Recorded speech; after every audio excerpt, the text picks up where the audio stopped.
Kirill the Thrill Kaprizov coming in with, of course, biggest contract, AAV, most dollars, 136 million. It's a huge deal.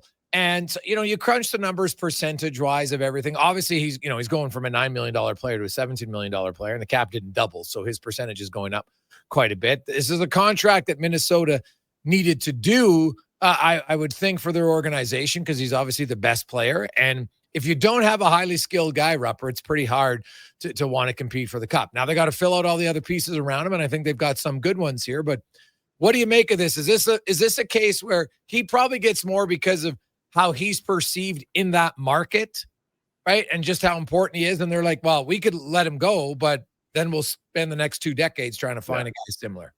I think that's exactly what it is. And if there is a player in the modern day that can really push that 20% maximum percentage of the cap, it's probably him in this situation. I mean, Connor McDavid certainly could if he wanted to do that. But I think that when you talk about importance to your franchise, I don't think there's a more important player to his team's future than now. Everything you want to, because they don't have a Leon Draisaitl waiting there. They don't have, they're lacking some things as far as star power. I mean, they got a lot of really good players.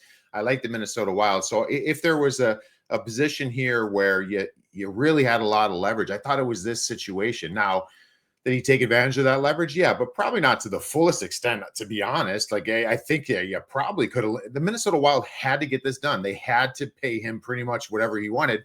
And that's the part I know that a lot of people are doing the same thing. How is he making $3 million more than Leon Draisaitl? He's not the player of Leon Draisaitl. And I would agree with that. But with that being said, the cap over the years, and we always talk about the percentage of the cap. You go back to when like Ovi signed his deal. I think that was in like 2008, the 13-year deal or whatever it was. I think he was at like 16.8% of the cap or whatever it was. The salary cap has grown double since then, but you're still talking about Kirill's at like 16.1%. Connor McDavid's right around that range right now for the Edmonton Oilers. And when he signed his deal, it's not growing at a rate these guys are still in that 15-16% range, which I think the going rate, as nuts as it sounds, and $136 million or whatever, that's kind of the going rate for franchise players. And that's what the Minnesota Wild got here.